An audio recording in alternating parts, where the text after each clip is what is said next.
Pre-show quid pro quo. Keats, you get one question. It can be any question in the world. It can be, what's my favorite flavor of pie? Who's my favorite Simpsons character? What book I'm reading at the moment? It can be any question. Go ahead and ask it, sir. First of all, I love how your options are kind of trivial. I'm going way deeper on this, so absolutely. I apologize. Not at all. It's also, I ran a couple of questions with Miss Mary June. Okay. And as a casual listener, I was like, what would you want to hear from Douglas? And we decided on, it's kind of a two-part, so forgive me, I'm cheating. Go for it. Was there a preternatural instance or event that helped you on your trajectory within magic? Okay. And the second part would be, is there a magical current that you fear? Okay, so the first question, was there something that happened before I started doing practical magic? Was there something that happened? There's a ton of instances. The biggest one, I don't know if I want to say this one. It's a bit personal, but I'm going to go with number 2. Sorry, it's not that I don't want to talk about it. I thought it might be. No. It's something. Yeah, it's the and I will talk about it at some point, maybe just as a teaser for the listeners. But the second one was, there were instances where I would see things, basically ghosts. It would happen about once or twice a year, and there was another instance where I was home alone. I was maybe 16 years old, and I lived out in the woods. And basically, there was a light in the back, and I don't know where it came from. And I wandered out into the back with my dog, and a UFO was just hanging out right over where I was, just hanging out there. And I stared up at it, and for about 5 minutes, my dog saw it as well. At least I'd like to think that she saw it. And then it just went away. So yeah, there's been all of those. What I talked about in the two-way mirror, my episode, the two-way mirror. I had just events that I was not able to put into any kind of box, and I had teachers that I would kind of hint at some certain things, and then they would give me books. One teacher gave me Carl Jung books. Another teacher gave me Hermann Hesse's Siddhartha, and yeah, so there have been a ton of things. But yeah, one major event that I will talk about at some point that, but not right now. I don't think I can couch it properly right now. But yes, there are a whole bunch of things along the road to get to before I started to do my practical magic. The second question. Sorry, you want to remind me about the second question? Is there a magical current? Oh, that I fear. I could be funny and say sex magic, but no. No, I'm not fearful of anything. That might have something to do with the experience I'm not going to talk about right now, but I'm somewhat fearless as far as any kind of magic is concerned. It's all good for me. I mean, I'm not fearful of any kind of ritual. I think it's all seemingly, I mean, it's not the same, but it's part of all the same kind of current. So no, I mean, I do demon stuff. I do really dark necromantic shit. No, I'm not scared of anything.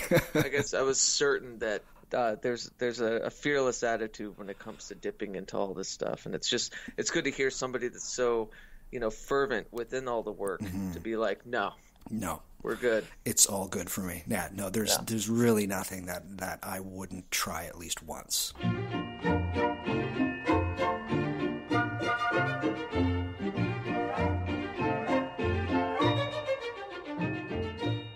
Hey everybody, welcome to What Magic Is This? A podcast that wonders if you even know what you want. My name is Douglas Batchelor, and in this podcast we're going to be talking about magic, the occult, the paranormal, the supernatural, the esoteric, and the weird. And if you've never listened to the podcast before, what happens is that I've got a guest.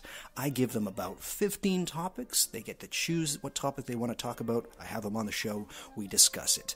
A lot of the times you'll notice that I do a ton of the talking. Try to think of these episodes as a bit of a tutoring session. The teacher does most of the talking, or the tutor does most of the talking. The student does some listening, but they'll jump in every once in a while. But in this episode, there's going to be a bit more of the back and forth for a good reason. My guest today is Keats. Keats Ross. I'm even going to give you a last name in this one. Normally my guests don't want to be on a magic podcast, so I just do the first name, but you're having none of that. Keats, we're out of the broom closet. We're out of the broom closet, exactly. Keats, how are you, buddy? Everything's good? So, I mean, yeah, everything's, strange, but I kind of enjoy it. How are you doing? I'm fantastic. Thank you so much for asking. There's a bit of snow here today, and last night was Lemuria for me, which is a huge thing.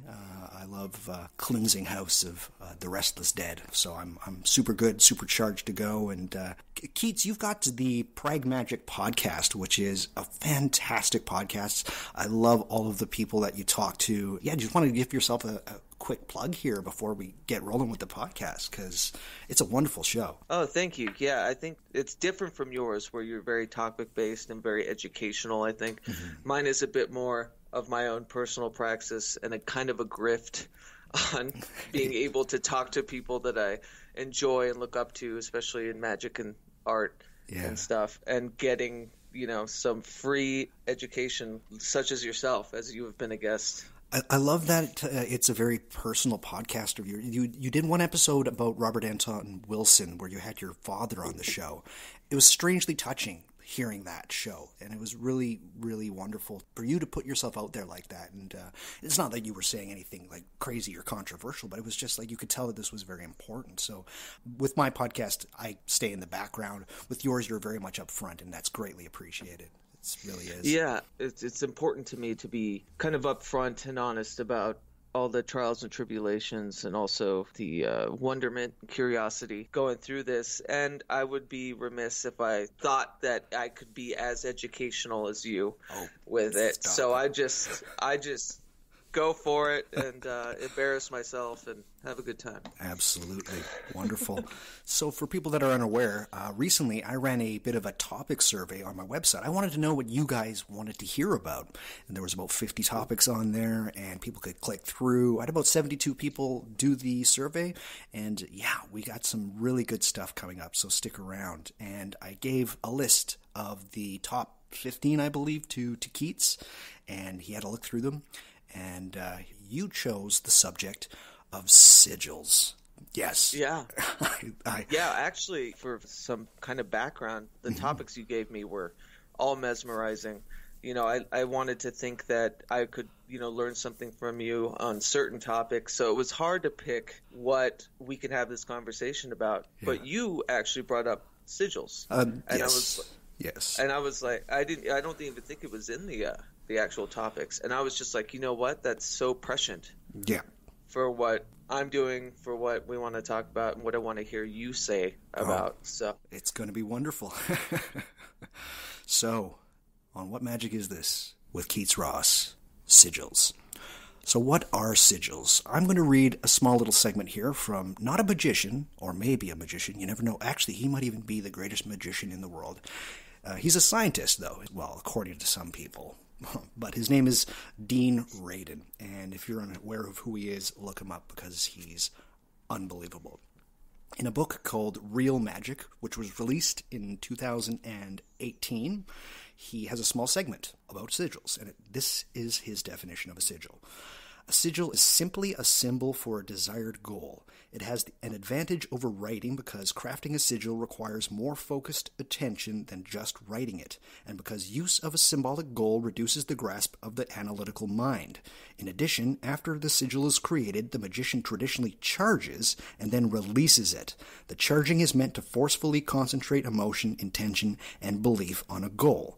The releasing is intended to push the goal from the conscious mind into the unconscious. So, that's pretty good. There's so many other definitions of what a sigil is. My definition of a sigil is basically it is a pictographic representation of an outcome that you desire. Or as another magician, his name is Gordon White, basically calls them wish-granting squiggles, which I absolutely love. So, what you basically do with a sigil, and it is a spell, is you render your desire into a symbol, you forget the desire, you do a ritual or an activation or a charging, and then you wait for it to manifest. And in my opinion, it is the great chaos magic contribution to the world. Nothing that they've done comes close to the influence of the sigils. I use sigils. Keats, do you use sigils? Absolutely, yeah, I have them tattooed on me. There you go. So many of us that are dabbling in this whole magic stuff, we use sigils. And if magic is a way of affecting your reality and causing change, or if your definition of magic is probability enhancement, sigils are one of the best techniques for seeing this in action. Am I going on a limb here? Perhaps it is the most popular kind of spell in the West and has been maybe for the last 30 years. I would say also, if we wanted just to dumb down kind of magical practice in itself, it's creativity, right? Yeah. I think there's a perfect medium between, putting true intent or your will's desire in an artistic representation. To me, sometimes it feels obvious. Right, right, exactly. And the other thing that is wonderful about sigils is that they are an excellent vector to get into practical magic. They're so easy, well, seemingly so easy. We'll get into that in a little bit. It's a wonderful way of getting people started with magic. So how do you do it? I'm just going to give a really short Cole's notes here. First of all, you start with a statement, something, and this is an example that I'm going to use throughout the episode. So let's say my statement of something that I want to have happen in reality is discount or free food every time I eat out. All right? You write that down on a piece of paper. Again, there's other ways of doing this, but this is tried and true method. You write that on paper. You get rid of all of the vowels in that sentence that you wrote down. You get rid of all of the repeating letters, and then you turn those into a symbol. You kind of simplify the W, looks a little bit like an M, and then you just start to change it, and you come up with something that looks somewhat pleasing to the mind. It looks primitive, or it looks... It's a badge. Yeah. But it has to look good to you. And then what you do is that because it's a desire, it's something that you want, a statement of desire, you have to forget about it. You have to try and put it out of your mind, which is tough. And then eventually what you do is you have to activate the sigil. So there's many ways of doing this. Sometimes it's a ritual. Sometimes it's other stuff. We'll talk about it. Doesn't matter. Eventually what happens is that then you either dispose of the sigil or something else happens, and then you wait. You wait, and then eventually it will come true. And if people are new to magic, they're coming at this for the first time, you might very well be like, what the fuck are you talking about? You draw a stupid little doodle, and then you expect it to have real results in reality? Yes, that's exactly what it is. So, with that, we're going to go into a little bit of the history of the sigil. And where the hell do you think that we're going to start with sigils, Keith? Egypt. Oh, no, we got to go by way further than Egypt, way further. So let's start with what is probably like the first drawing that we know of, that we have archaeological cave drawings. Exactly. Yeah. So cave drawings, that is evidence of what is called symbolic thinking. And some of the oldest cave paintings that we have in Southern Africa, they're from 50,000 BC. That is a long, long time. This is probably somewhat contemporaneous with the rise of what we consider consciousness. From there, Keats, yes, I say we go to Egypt. And we're going to go to the Greek magical papyri, or the Papyri Graece Magicae. If you have a copy of it, and you go to PGM segment XXXVI, have a look at some of the figures that are in the PGM. They look very, very curiously familiar. I'll just put it that way. And it's crazy when you look at this, but what you have is that you have words and figures blended. Now, this is not sigils proper. You can't say that this is sigil magic, but what you do have is the shape of sigils starting to come out there. And some people might be saying that I'm overstating my case. Am I overstating my case? I will fight you on this. We will have a black-handled knife fight if you want to come at me with this. But truly, I think that the PGM is about as far back as we can go for actually seeing sigil magic. Before the PGM was written, you also had a lot of the Hebrew alphabet, and they would make shapes from the Hebrew alphabet and whatnot. This was going on at the time, and it's still going on, truthfully. We have to understand that for a period of time, from the PGM up until from the 6th to like the 15th century, people were blending words and symbols. You see this a lot in Byzantium. You see this in Arab image magic and things like the Picatrix with their talismans.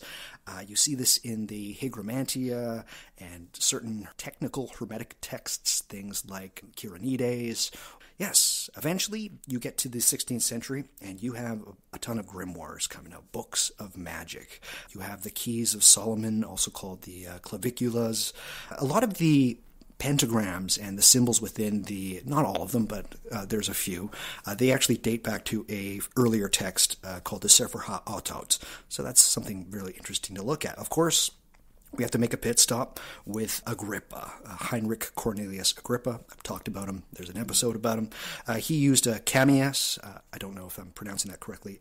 Camillas, yeah. I don't care if I am. There you go. I mispronounce it too, yeah. Yeah, but basically squares of letters or numbers, and then you can start to fiddle with them and get strange. This is when Arab image magic starts to get blended into what is called natural magic, and I'll explain this again. Natural magic isn't like you're doing magic with the rivers or the streams. It's taking the stars and the things around you, they're God's will, and that's where the magic comes from. From Agrippa, you also get what's called the passing the river alphabet, which is notorious through half of the witches' books of shadows that came out in the 90s. Anyways, interesting. Look it up. Also from Agrippa, or maybe, you have the 4th book of occult philosophy, in which he has a segment in the very beginning called On Magical Ceremonies, where it is generating the characters and images of spirits. If you have this book, go there, take a look. Starting to look very, very familiar. Again, we don't have the technology for sigils yet, but things are starting to look like they're taking some kind of shape. Skip to the 19th century, you have some magical orders like the Hermetic Order of the Golden Dawn. They would use what was called the Hermetic Rose Cross, and in the center of that was a rose petal, and each of the petals were a letter of the Hebrew alphabet. And then when they would craft images from Hebrew words, they would draw a line between the Hebrew letters, and then you get a weird-looking sigil-like thing. So getting even more familiar. We have to remember, though, that the Golden Dawn got a lot of their stuff, if not most of their stuff, from Heinrich Cornelius Agrippa. Crowley was once asked, what was the inheritance or what was the great contribution to magic that the Golden Dawn had, and he just basically said, it's all in Agrippa. So heed the words of Uncle Al there. Let's get on to the big dog, Austin Osman Spare. Now, I'm very fond. Keats, you're very fond of Austin, are you not? I mean, not in the deification sort of way, but okay, yes. Yeah. Well, so here's the thing, and a lot of books of magic, specifically ones that you'll get in like the 90s, they say that he's the creator of sigil magic. I'm going to tell you this right now. I've read everything that he has written. Anything that he actually wrote and was somewhat published, I have read it. You're not going to find sigil magic in there. I'm sorry, Right. not as we know it. What we need to understand about Austin Osman Spare is that he was huge into the psychology and the unconscious. Psychology was somewhat new when he was around. This was very early 20th century, late 19th century. And he came up with what was called the alphabet of desire, which are incredibly interesting symbols. And this looks like proper sigils, but they were a way for him to try and talk with his unconscious or work with his unconscious. And they're very interesting looking. In one of his biographies, his biography basically by Phil Baker, somebody came to interview him and said, well, what are these things? And he said, this is my alphabet of desire. And he's like, oh, that's cool. What does this mean? And then he would tell him, and then, what does this symbol mean? And Spare would say, I don't know, I forgot. I have no idea what that symbol is. It's for my unconscious. Anyways, what we need to understand about Austin Spare is that he is not an idiot at all in any way, shape, or form. He is incredibly smart man, and he is an artistic genius in my estimation, and becomes more apparent as the years go by just how artistically gifted he was. Like, he was naturally talented. Even if he was not an occultist and I somehow stumbled onto his work, I still think he would be one of my favorite artists ever. His stuff is crazy good. It's really interesting. He was friends with a gentleman by the name of Kenneth Grant. There's going to be an episode about Kenneth Grant in the future. He kept the ideas and thoughts of Austin Spare alive after Austin passed away in the 50s. And there's a couple of segments in what he was writing about orgasm and strangely using jars to make things come true. Anyways, but through these writings, we hit at the 70s and we get chaos magic. Chaos magic, gonna get their own episode, trust me, just wait. Chaos magicians, specifically in England, they were all about results-based magic, and they were really the first post-modern magical order. The order of the day was playing with belief and how belief can enhance magic, or was all belief based. One of the books produced in the 70s was a book by Ray Sherwin called The Book of Results, but I don't think that the Sigils really hit their stride until 1987 and the publication of Liber Null by Peter Carroll. There's a segment there, just says Sigils, and it's only 3 paragraphs long, basically, and a diagram as to how to do them. It's right there, and that's it. It's out in the open. It's for the world now. And Sigils, he has 3, and this is something that when I recently opened it, because I haven't read Liber Null in years. The book is called Liber Null and Psychonaut. He doesn't just go through doing the whole sentence to symbol. He has the words, which is what I went through, but he also has starting from a picture already and then blending that picture down. And he also has mantrical, which is creating a mantra. And I forgot about that. And I don't see a lot of people doing stuff with that. Anyways. Sigils set chaos magicians apart, and in my opinion, they set them ahead of the pack. And until about 1995 was a good year for sigil magic, specifically with the release of Condensed Chaos by Phil Hine. This book was like a meteor hit Earth for me. Like, this was the book. I finally found my chaos magic book, and I'm shocked that I didn't go back when I switched into doing whatever austere Golden Dawn Crowley nonsense, that I didn't remember Condensed Chaos because it had a huge effect on me. But you love Condensed Chaos as well, Keats, yeah? Oh, yeah, absolutely. It's a fantastic Phil Hine, he followed me on Twitter, and I felt complete. You had that thing too, right? Yeah. I literally, when he followed me on Twitter, I was at work, and it's like I had to take I did have to take a moment. Like, isn't that funny? Yeah, it's I know how what a passive interaction it might be for him, but it meant the world. It was like Genesis Peorage reposting some of the stuff I did on Facebook. It's like, I know it's not much for you, but this feels good. Yeah, man. So yeah, I literally had to excuse myself. I was like, excuse me. I was like, Phil Hine followed me on Twitter. Like, I don't know what's going on. Highly suggest Condensed Chaos. Read that. But the other thing that happened in 1995, which was quite incredible, and I think that really blew the doors open. There was a Scottish gentleman by the name of Grant Morrison. He was a comic book writer. I know my last episode was about Alan Moore, and all 70 of you who sent me emails about do a Grant Morrison episode, I will. Calm the fuck down. I will, everybody. Yes, I'm very well aware of who Grant Morrison is. Okay. He had a comic book that was called The Invisibles. It was out under Vertigo Comics. And in 1995, it wasn't doing so well. And the people that were running Vertigo said that they were going to cancel his comic book, The Invisibles. And in the November issue in 1995, in the very back of it on the letters page, Grant Morrison runs you through how to create a sigil. And he has a small little sigil there, the little symbol itself.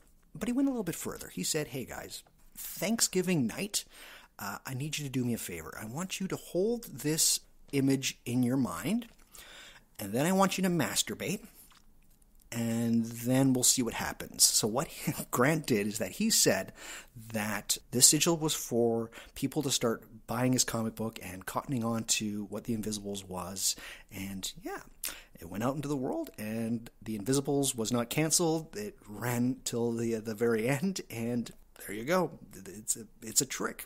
Magic is a trick, and the thing with the trick is that sometimes it works. But we'll talk a little bit more about Grant Morrison a bit further up in the episode, but he is notorious for creating what is called the hyper sigil, and that is a long long-term project of sigilization through your art to create your reality. It's a very interesting thing. A dynamic miniature model of the magician's universe. There you go. Couldn't have put it better, Keats. Thank you so much. At the tail end of the 90s, there was something called Disinfocon, in which all of these writers that were working through a company called Disinformation, which, Keats, you actually worked for Disinformation, did you not?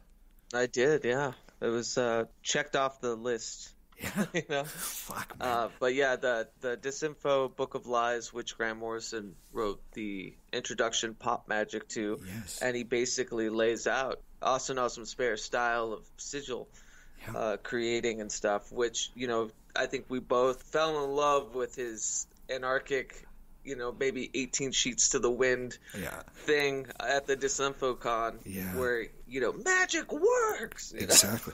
But that was it for me. Like, I have talked about it on your podcast. That was where I went, holy shit, is this real? Can I write a goofy squiggle and change reality?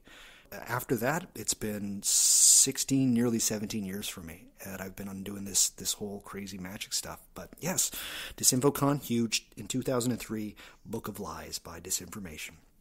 In 2010 to about 2012, a Australian blogger by the name of Gordon White released several articles about sigils, and he introduced some new techniques into sigils, which we will talk about at a later time. This was called shoaling and robofish. So, yeah, he had to come up with this because, in his words, he was stuck in London living with a whole bunch of other people, and you can't really do crazy summoning and evoking of sibyls and things like that. So he had to rely on going towards sigil magic, and he would start playing around with sigils. He has done other work within magic, but it is what he is known for, is his sigil techniques. And in 2016, he produced a book called The Chaos Protocols, in which, yet again, but with a bit more detail than what Grant Morrison did in 2003's Book of Lies, lays out how to go through sigils. Man, it's really good. You should definitely look it up. In 2018,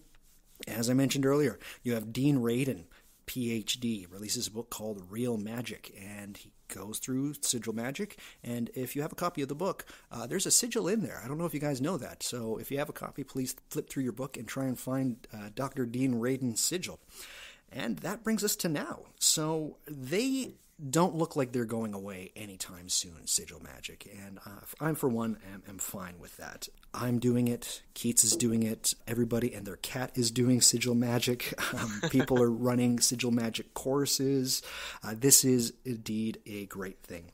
And I don't know if you'd agree with me, Keats, but sigils are kind of one of those words or terms or phrase that even people that have almost no idea about practical occult magic, they know the word sigil. It tends to be people between the age of 30 and 40. Like they do know, oh, it's a sigil or something like that. So there was a prime 90s kind of movement. Yeah. I think Disinformation had a lot to do with that. Obviously, you know, comic books and Phil Hine and all that.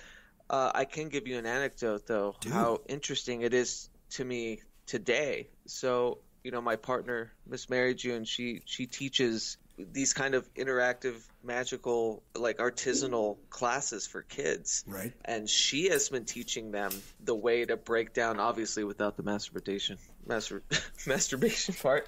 Masturbation. I love it. Masturbation. There you go. But she's been teaching these kids, and they're taking light to it. And I did that too when I was an instructor of the quote unquote School of Magic at this place in Portland. But it was supposed to be more of a cosplay kind of silly stuff. But there's more movement to like really teach these kids, you know, kind of fundamentals. And I think sigils are the perfect fundamental. Absolutely. I would agree. Yeah. I would definitely agree. So one might very well ask, how?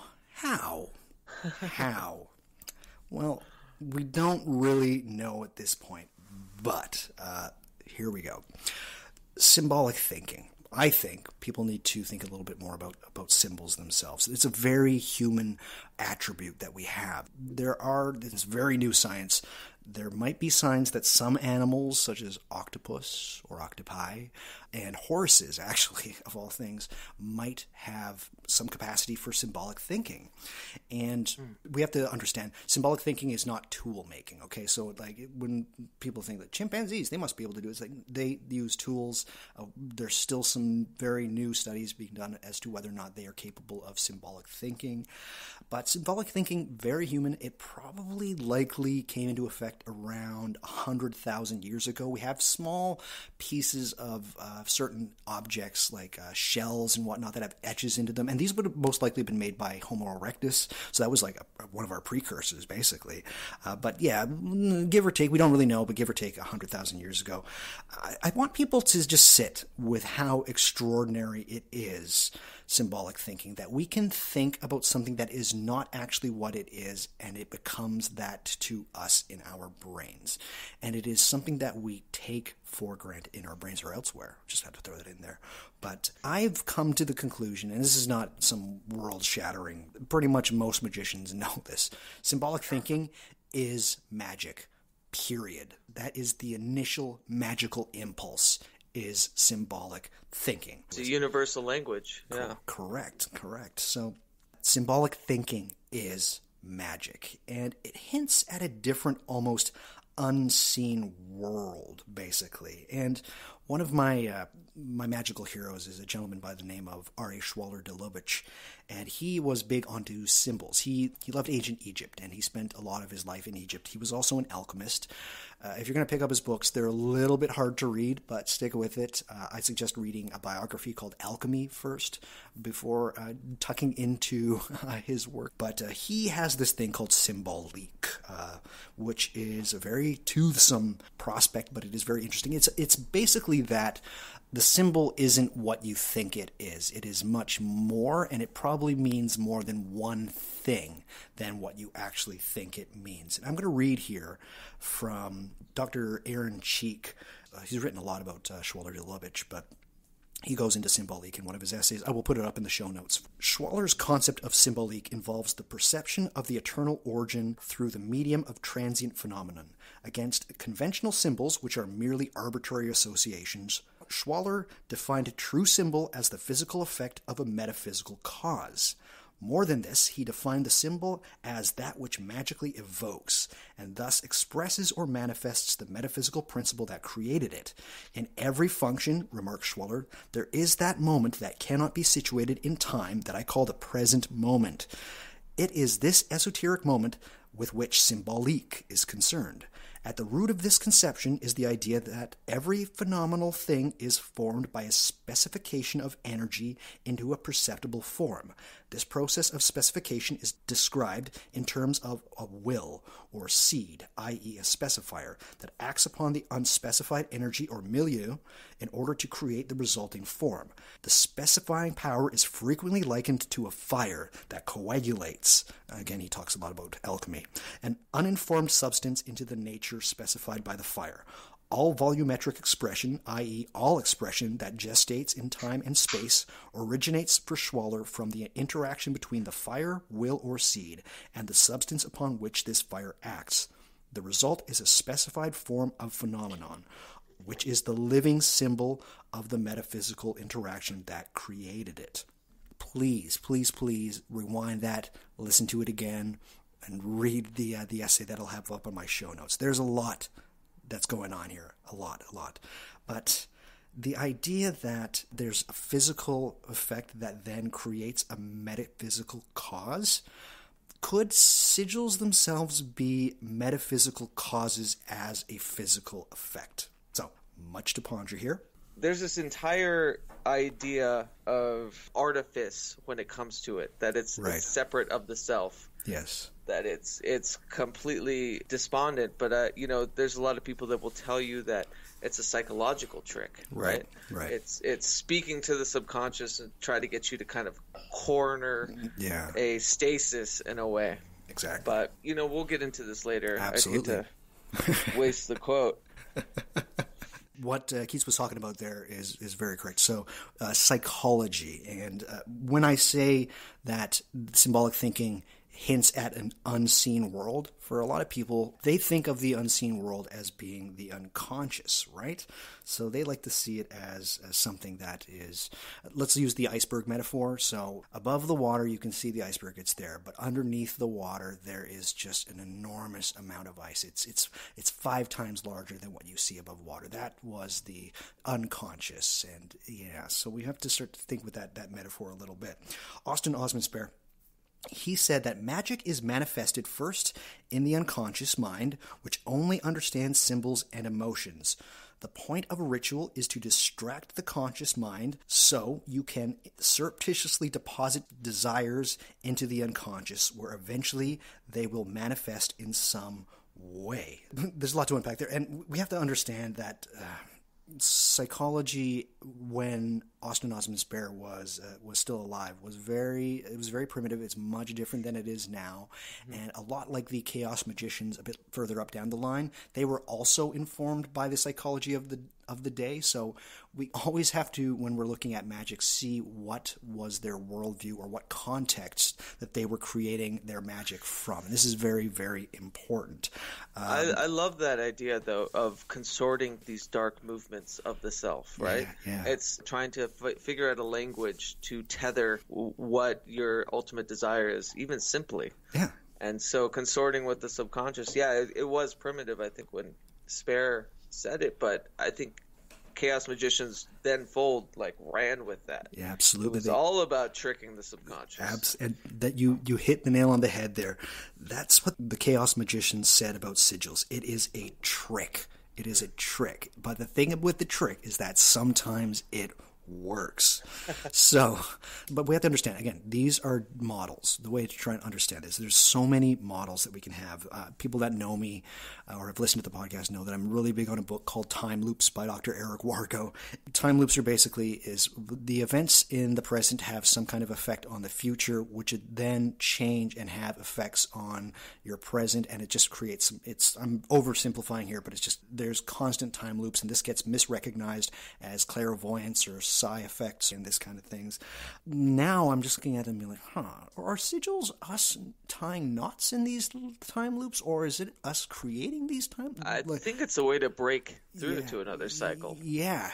So it's really strange. Time loops reads very differently to me when I start to play with this idea.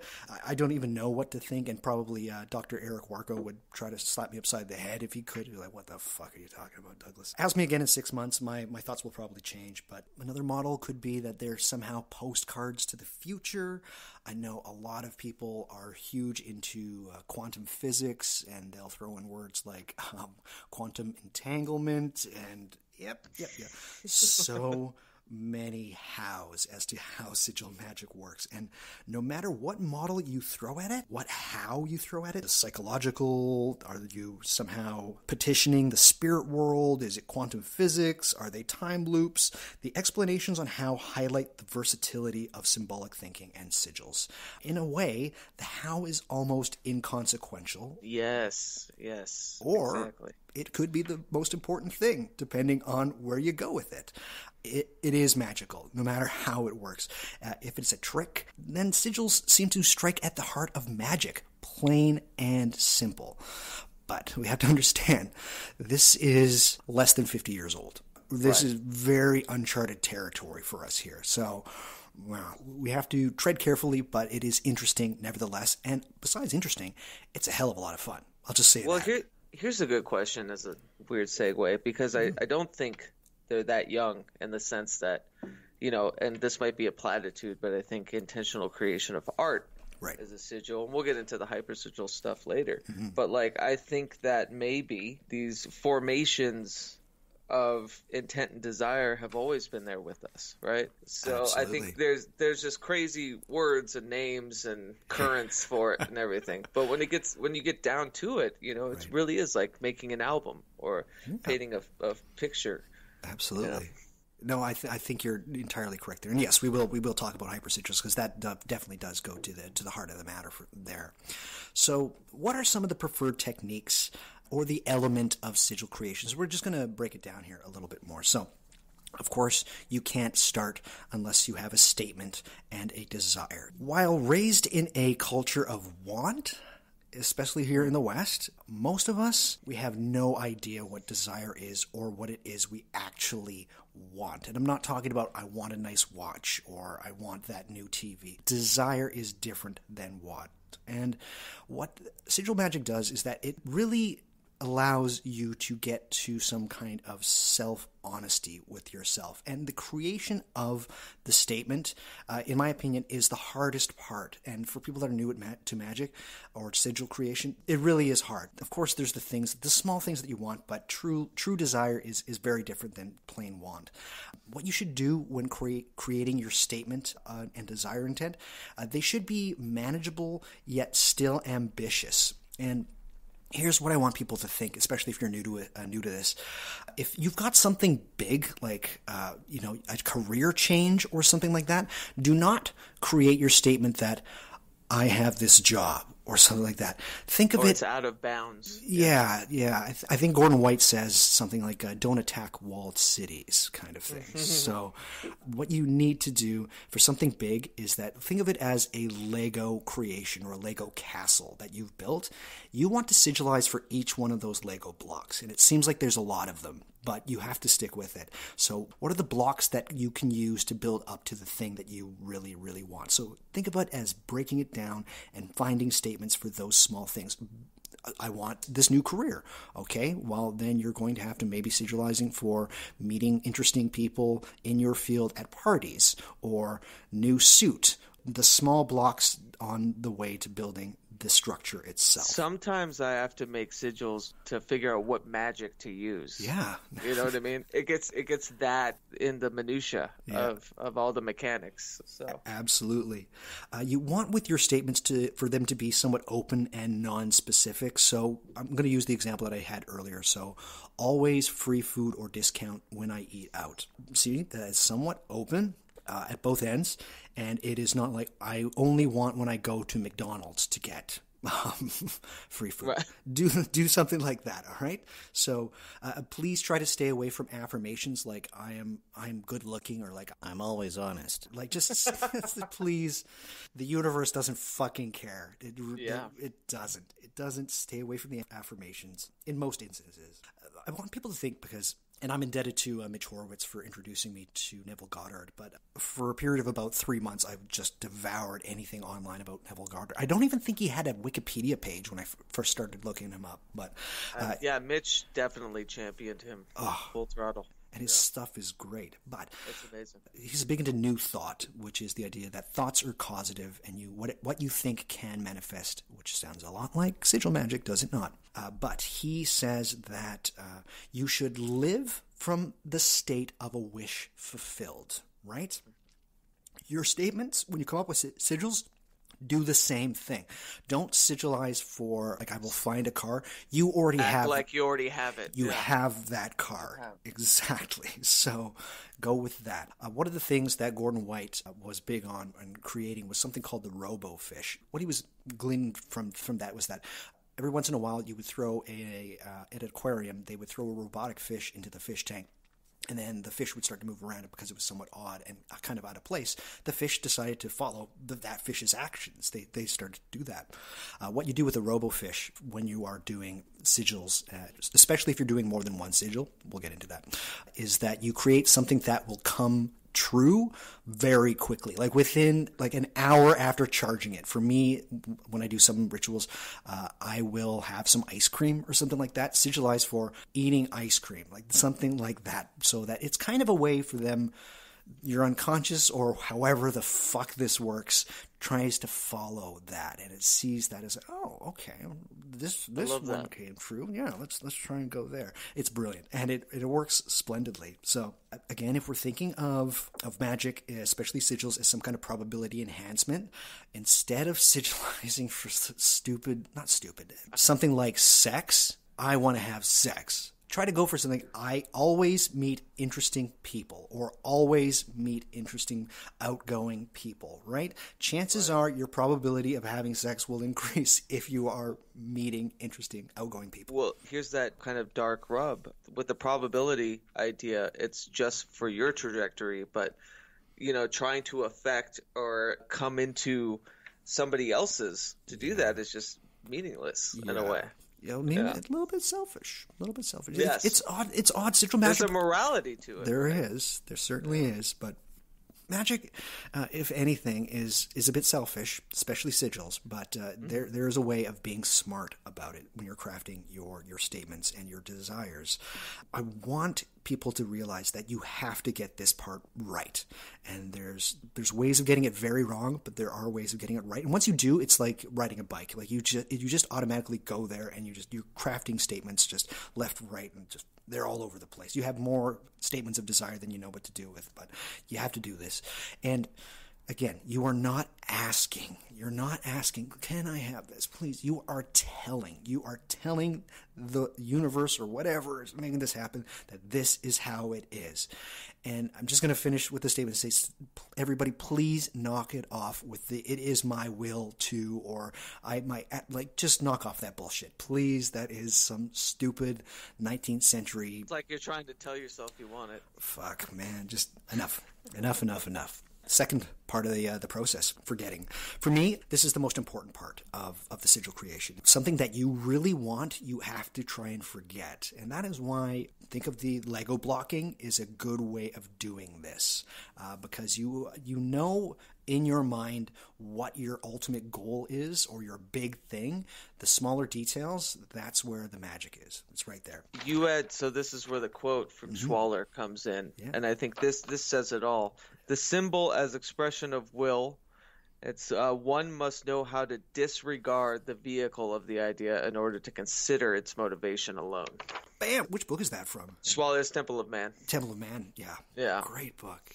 Yeah, you have to read. But that says so. I mean, that said everything to me, because there's this big, idea, this recurring notion that you have to forget it, you have to let it go, leave it alone. You put all this power into something, just let it go, just let it be its thing. And I thought that was a beautiful sentiment about it. I have to reread that. It's actually his longest book, I believe. But yeah, there's some great stuff in there. But to go back to Mr. Gordon White, he has another thing that he introduced to the world of sigil magic, which is called shoaling, a shoal of fish. So instead of just doing like Grant Morrison, like having one sigil that you will activate, have a lot of them. Have more than one when you do your activation. Like a school of fish, you're shoaling through these things. So overwhelm in numbers. That's part of the key to forgetting, I think. And Gordon says before you do your activation, just treat them like a sourdough culture. Like you're constantly feeding the pile of statements that you have. Just keep going. And then when eventually that you do them, you have something to go towards.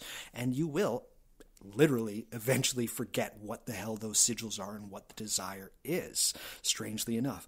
I myself, I try to have, I do about one statement a day. Sometimes they're garbage, but I have a box, and I have a little sigil box.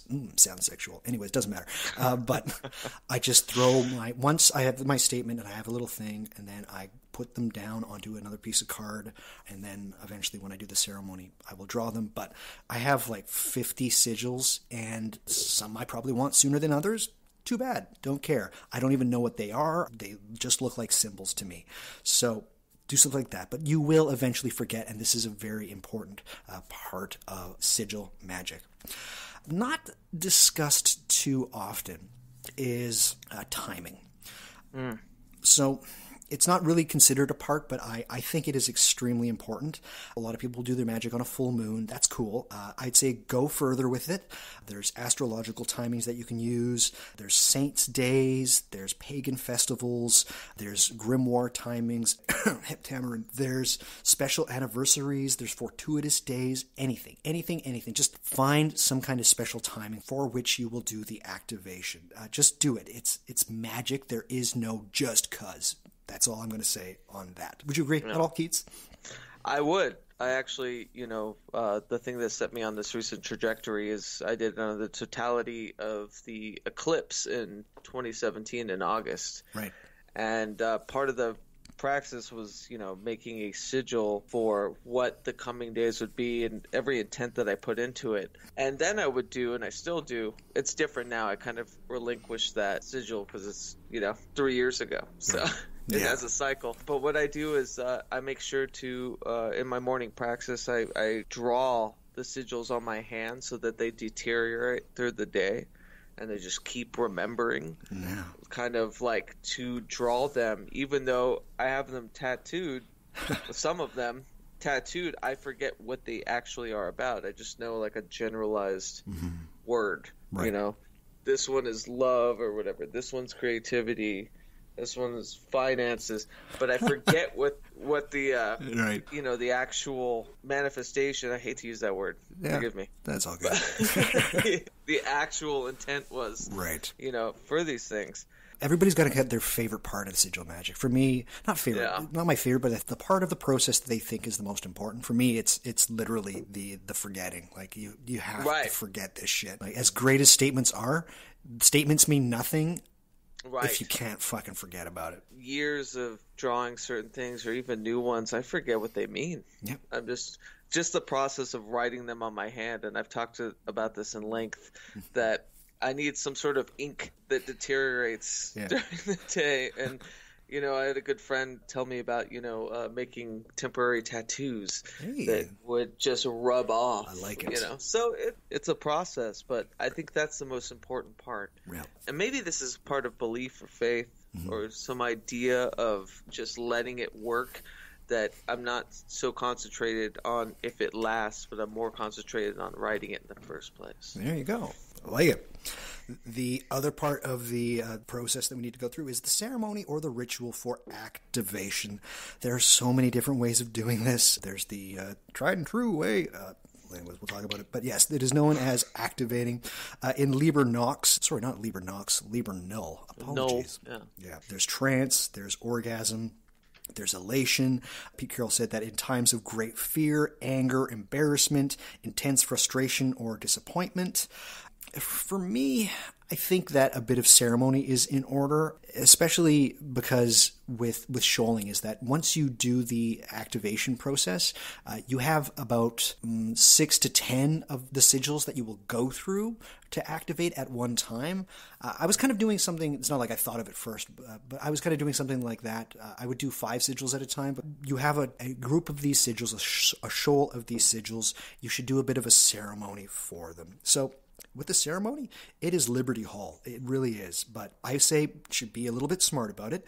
And if you are playing in or with traditions, please be respectful of them. Of course, everybody knows what magic interests me. The Greek magical papyri. I do a lot of saint work specifically, especially with sigils. I will do stuff with Cyprian, Saint Cyprian. A lot of grimoire. Some of my grimoire ceremonies have actually been the most fortuitous. I'll just definitely say that. These are not devised for sigils. This magic was not devised for sigils, but with careful planning, they can become nearly perfect. And I think for me, my go-to, if it's not Cyprian, it's going to be PGM, rites and rituals, and I go with that. But I suggest it for everybody. Please try to think a bit more about what you were doing when you were activating them. It's not just that. You're kind of getting yourself into the mood, right? And it's gnosis. Right. There you go. But don't not make it a thing, right? Please, with the activation, it is a process you need to go through.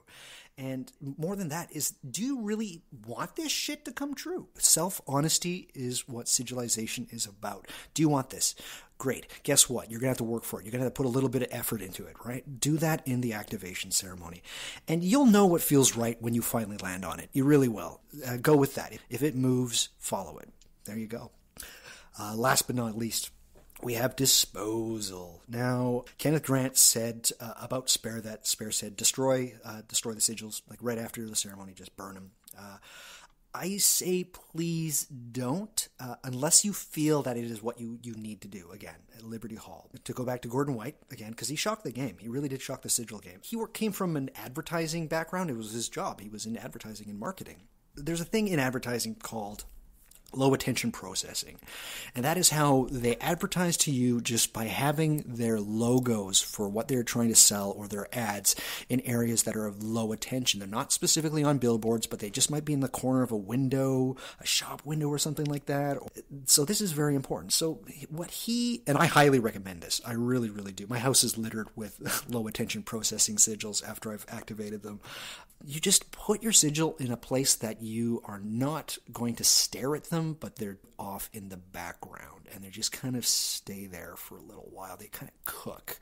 And if it is the psychological model that you're going to go off of, which is almost where I mostly land, my how is like psychology, spirit, time blending. Anyways, that's neither here nor there, but definitely have sigils, once you've activated them, put them around the place, low attention, but eventually you probably should destroy them in some way. There's places to dispose of them. If you feel bad about littering, what I suggest is to burn them first and then go to the place you want to dispose of and then put the ashes there.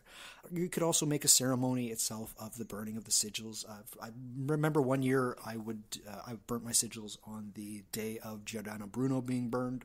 There you go, and a lot of them worked. They were pretty good.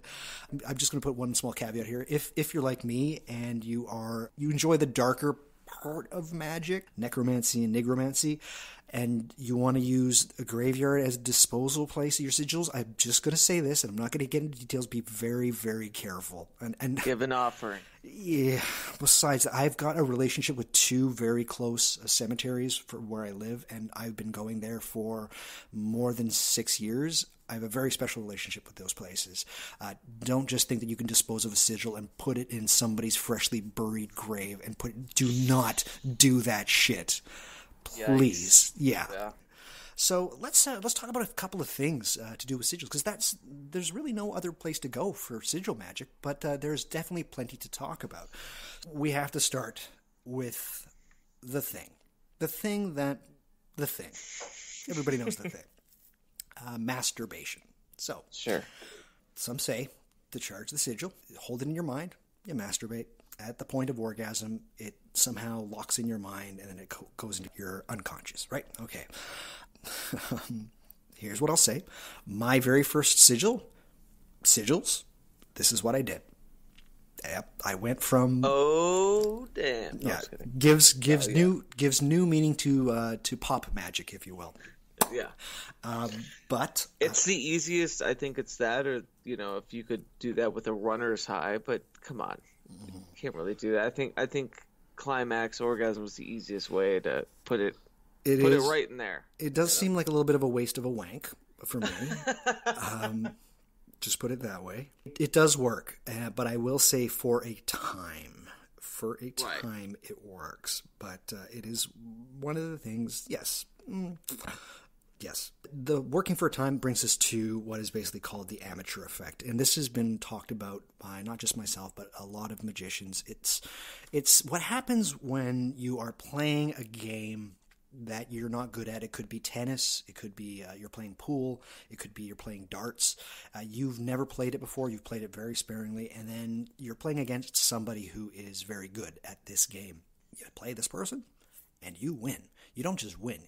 You destroy the other person. You're like, wow, I'm really good at darts or at billiards. I'm fantastic at this. The next game you play, you're just as good. Wow, crazy, shocking. How is this possible? Your third game is terrible. You're thinking about it. It's bad. You said this is it. You're starting to get frustrated. Fuck this. I can't stand this. You tried it again and then again and again, and you're just as bad. You're terrible, and you just give up. This happens. This is what's going to happen to you. I'm just going to tell you right now. The efficacy of your first 5 to 20 sigils, they most of them will come true. They will happen. After that, you have a cooling down period. You really, really do. And we could talk about the trickster effect, if you will, but of magic, but there is something really odd happening here. I just want to say, keep at it, everybody. You will get better. Things will work again. Again, I was masturbating for the sigils, and it stopped working. I didn't get frustrated. I switched something up. And that's when I think I started doing the 5 sigil thing, and I had a bit of ceremony to it, and it's like, oh, it's just right back to being effective again. And yeah, so. Well, I think like with anything, magic is an evolutionary process. I think it maybe has showed you, hey, this works. Keep at it. Yeah. Keep changing. Keep doing. Keep refining. Right. And I think that's the only way it keeps working. Is that if you really experiment, really try. Really bring something new. I mean, as we age, it's like an analog to that. We change physically. Yep. Like the magic we use should change physically too. Yes. If you're trying to just decipher the variables and get everything kind of cornered into a perfect praxis that you can use over and over again, you're missing the point. It's a creative endeavor. Absolutely. Yeah. And I think if we were even thinking about subconscious or unconscious, it'll learn the tricks. Yeah. It'll get the tricks. Yep. So you got to keep tricking it. And actually, that's a really good way of putting it, Keats. Yeah, you have to keep tricking the tricks. Mm-hmm. I love it. I'm taking it. I'm sorry. The check is in the mail. I appreciate that. I need it. Thank you. Don't we all? Do sigils get to the heart or the core of magic? As we've been saying, we've been using the word trick quite often. And that whole divide between magic, when you tell your friends you're a magician, oh, show me a trick. Give me 6 months and I'll have something manifest, but I'm not a conjurer. Sigils definitely get to this. And I want to maybe divert a little bit, but New Thought and sigilization and magic, they kind of go hand in hand. And one of my magical heroes, a gentleman by the name of Mitch Horowitz, you interviewed him twice on your show. Yep. Yeah. A big hero of mine. Mitch Horowitz, because New Thought is his biggest thing that he goes for. He says that you don't need to go outside of the rational to make things happen. He's big on New Thought, which is that your thoughts are causative. He says that you don't have to take this strange circuitous route to do these weird symbols to make stuff occur. In a way, sigils, it's not exactly a counter argument, but they do make a very good case that perhaps there is more to this than the direct route.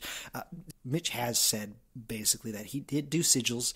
None of them worked for him. He said he just had a problem with forgetting the sigils. Yeah, and with somebody that works so diligently in New Thought, where it is desire, and he tells you to believe, and to really understand the trajectory and want it, and to look at a piece of paper every morning, say with a list of like what I want.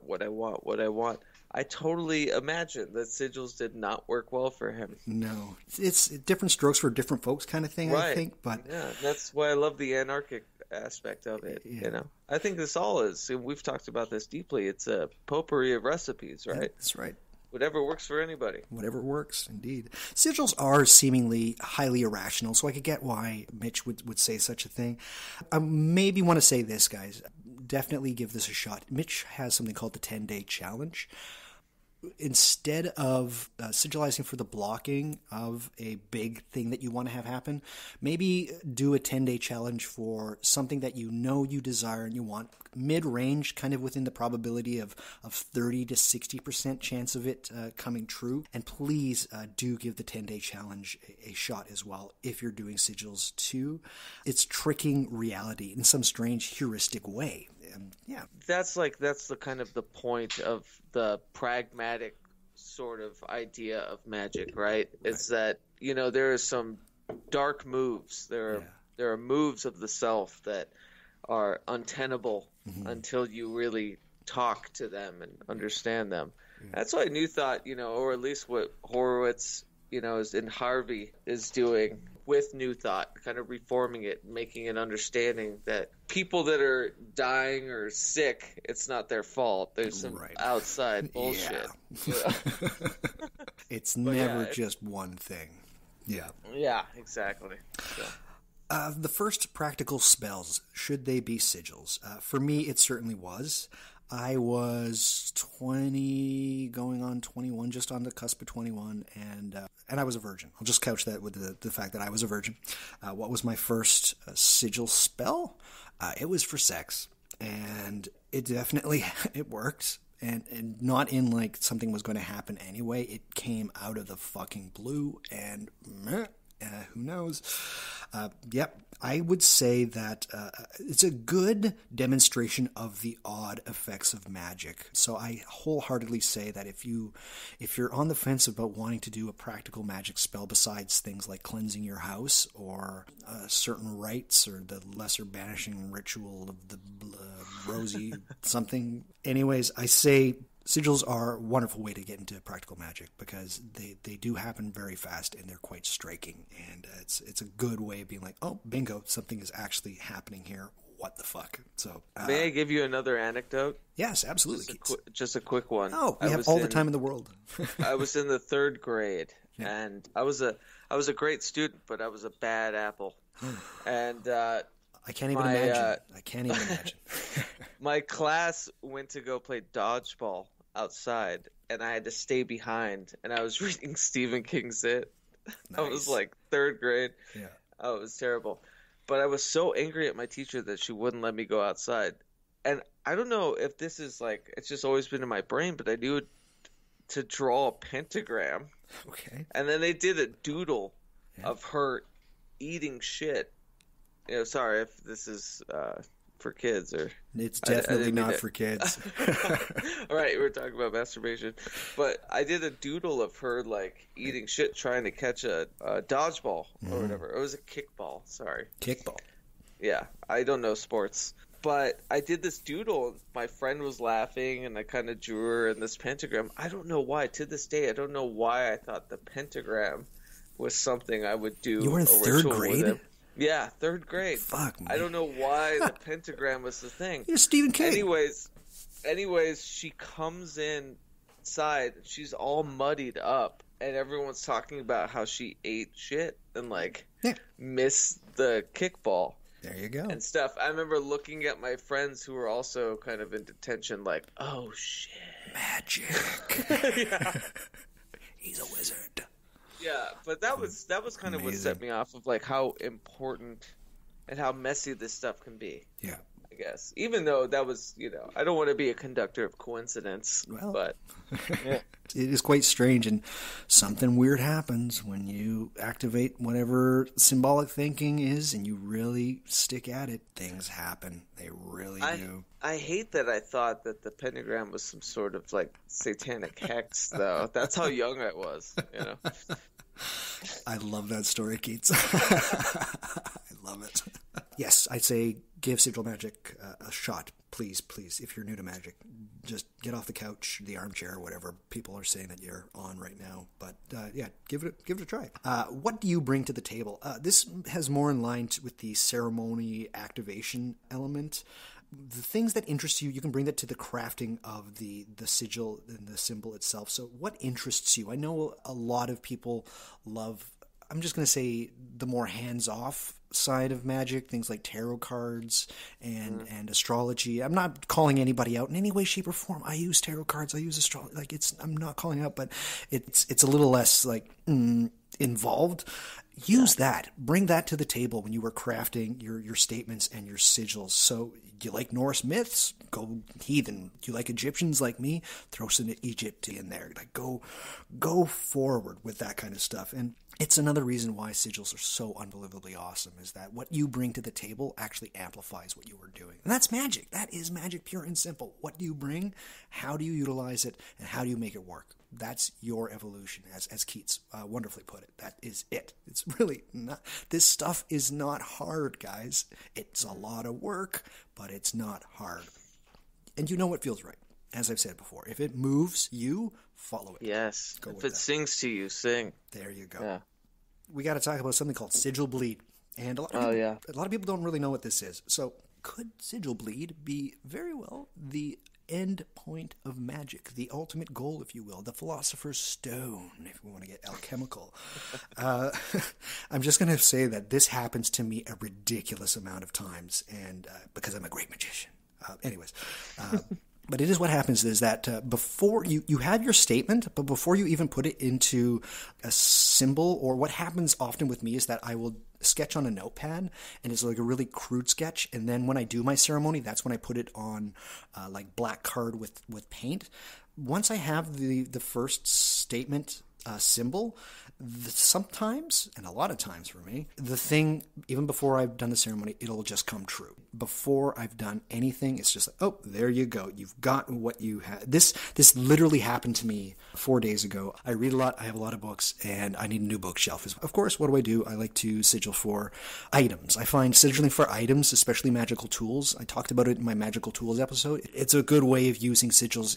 It bulks up the shoals, so it's small items. I'm not asking for a Corvette. I'm asking for things that I don't have or magical tools that I need. Created a statement. I need a bookshelf. Did a little something.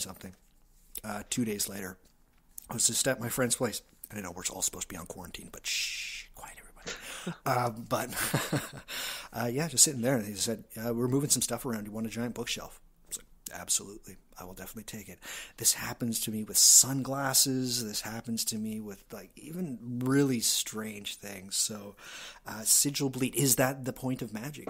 Could it be that just the thought of you thinking something can cause it to happen? Strange. Right, so it's like a retroactive causality, right? Because you've already like thought about it, and maybe like put that in to the subconscious. Maybe you've already worried about it, but the act of actually focusing it into something makes it jumpstart it that it's already happening. I don't know. I love it. Yeah. It is incredibly odd. Has it happened to you before? I've never done it with material items. Okay. And I'm like an idiot. I'm thinking now, hearing your stories, I'm like, why haven't I done this? When I could easily, get some things that I really need. But I've done it with kind of exceptions in work and in home and all of this. Like I did one with my dog going to the vet. Okay. And I was really worried about him. And, I did this thing about, he's going to be fine, whatever, blah, blah, blah. But he was already fine showing up. Yeah. So he was pretending to cough or something like that. Exactly. Yeah, exactly. To get attention. He smoked too many cigarettes. And God. We had to get him figured out. Yeah. Man, what can you do? But, yeah, sigil bleed is interesting. I actually have a demo of a song that I did through the audiomancy stuff, and I talk about it in the song about sigil bleed and how, like, I'm not sure who's moving who with intention. Yeah. Like, I'm not sure if I'm just picking up on something and being able to document it, or it was already documented, and here I am singing about it. Absolutely. There's so much to think about with this kind of stuff, and it is, in some way, slightly maddening, especially for somebody like me who does a lot of spirit work and whatnot. Sometimes you have to wonder, am I calling the spirit or is it calling me? Same thing with sigils. It's like, did I create the sigil or did the sigil create itself? Like, did that thing already put itself there? I have no idea. It's. I love that, though. That's the wondrous and curious nature of all of this. I think we would do better to celebrate that, of not trying to understand the variables so much. Lean into it is what I say. Yeah, Lean into it. Retroactive sigils. Right. These are fucking awesome. And Pete Carroll talked about it. I think he mentioned it slightly in Liber Chaos. I forget if it was in the Epiphanion or Epoch.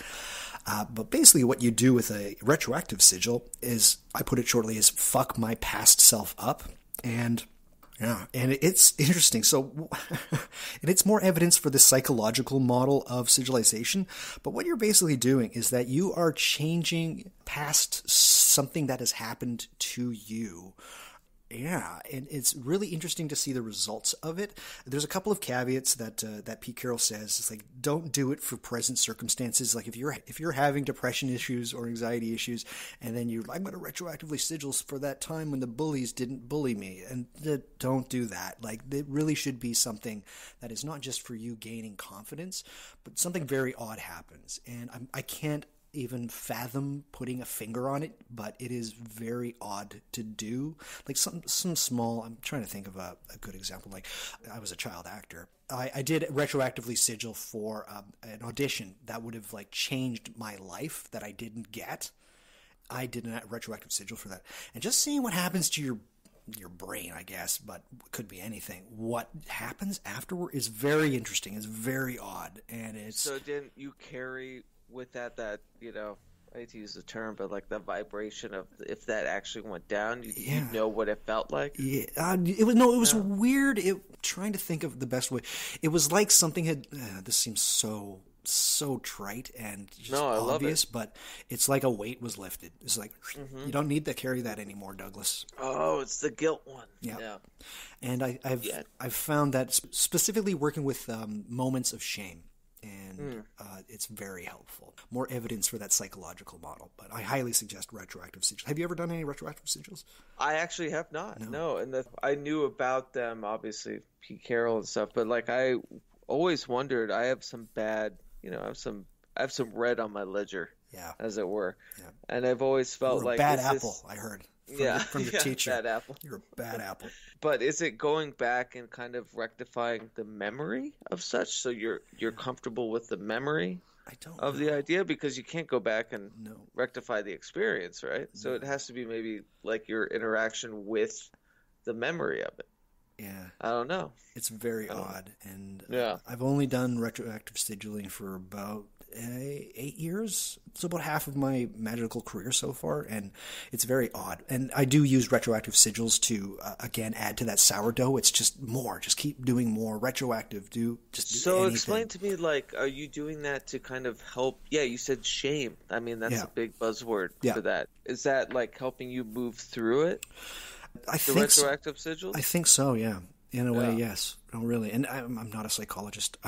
But I love this idea. I really do. I love like getting your inner turmoil kind of centered for past stuff. I know. Yeah, I've never done this. I love this. It's worth giving a try, and specifically, because I know of situations where, especially with shame and guilt, things of guilt that have a great deal of effect in my life to this day. And like real, actual, like a 30-second thing happened where I did this, and I sigilized for that did not happen. And is it just me trying to make myself feel better?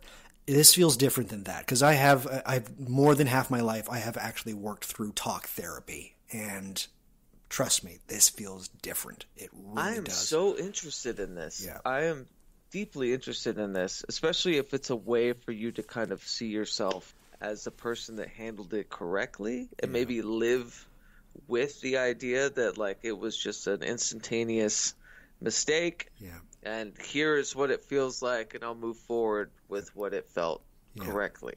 Yeah. That's brilliant. Yeah. I love that. I've never worked with it. You got to give it a shot. Let the fans know. Yeah, let the fans know how it goes. Oh, but it's inexhaustible. Like it's literally, if okay, something's coming up. I have to get a show going, and I'm kind of running low on sigils.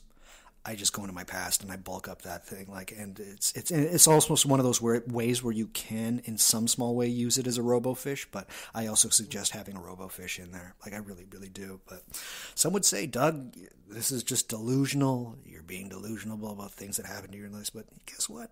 Sometimes a delusion is useful. We have to really understand this. And oftentimes, that shame is always at the forefront of your mind. Yeah. It's always there. Yeah. So if you can figure out a way to give it reverence, but also move on. Yeah. Because, there's, I think, a time limit on shame. Well, for some things, where you don't need it anymore. No. So move forward, but still give it reverence. I think that's a brilliant idea. I love this. Yep. No, and time heals all wounds, but sigils heal wounds too. I'll just put it that way. It's you can stick it on anything. It's like duct tape. It's the great magical duct tape. With the Alabama Chrome. There you go. I love it. I've never heard that before. Alabama Chrome. Yeah, it's in the South. It's anyone Right. that puts duct tape on their car. Call it Alabama Chrome. It's great.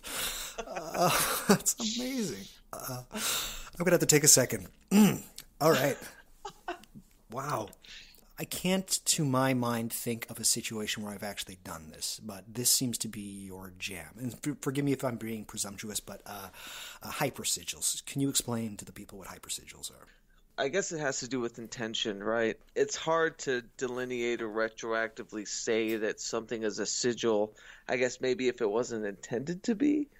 And I'm like up in arms about this. I'm not sure that's the case, but I know that going with Grant Morrison, the hypersigil is a dynamic miniature model of the magician's universe. Right. And so I see that in records. I see that in videos. I see that in pretty much artwork. Right.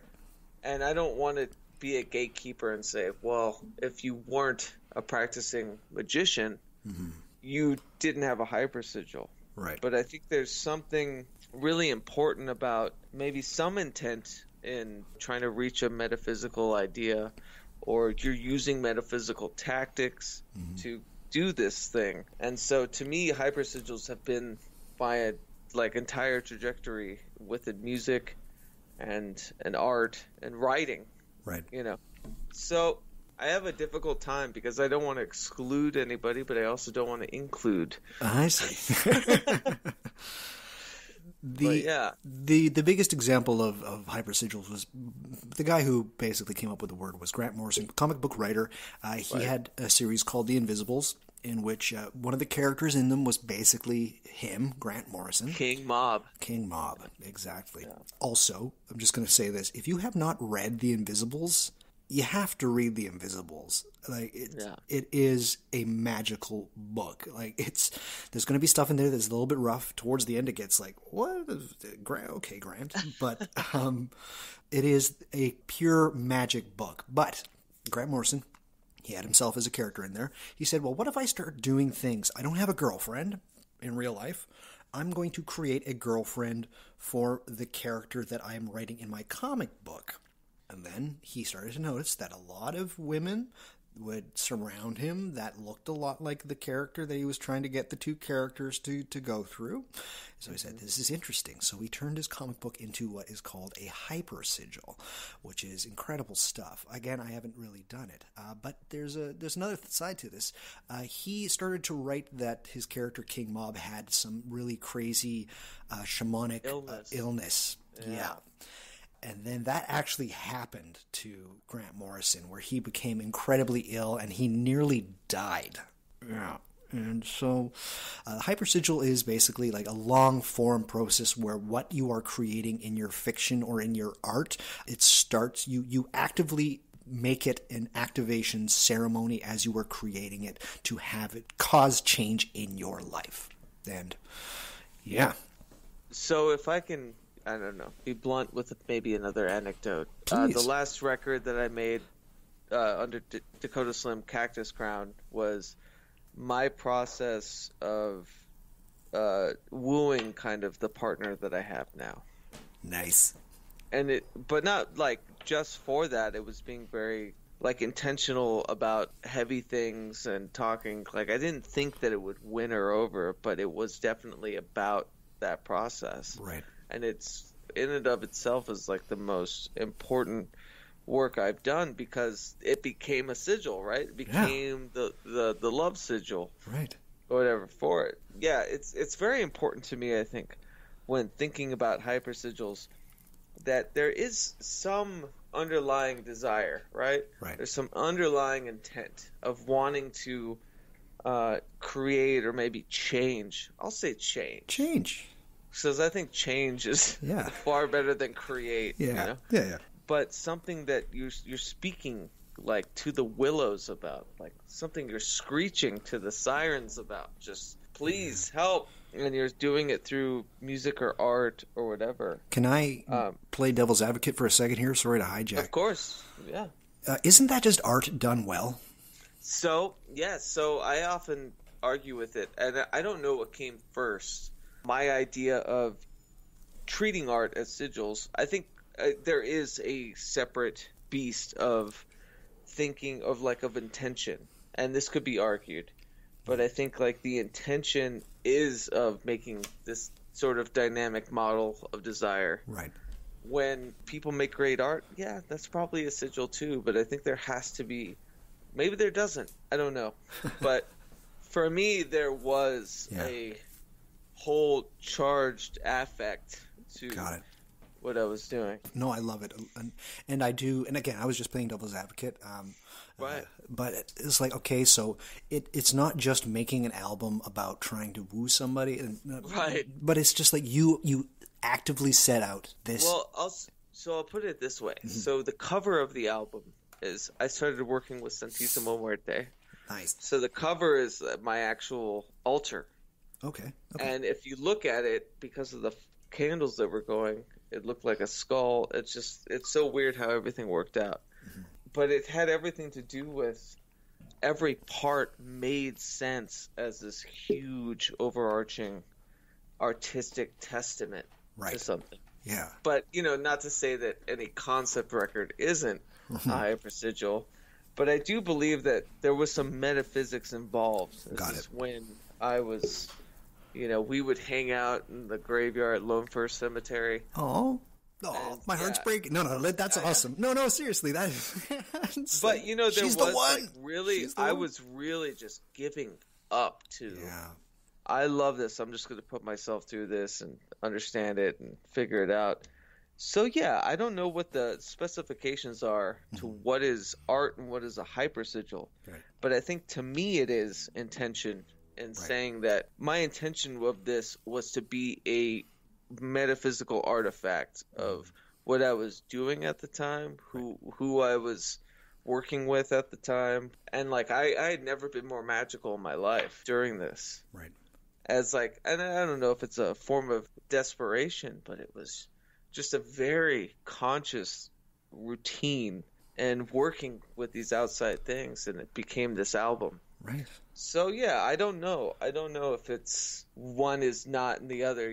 Who knows if Love's Forever Changes isn't a concept record that's a magical record. Right, I think it is, but I don't know if it's a hypersigil. I think mine is just because maybe the intention was there for metaphysics. Right.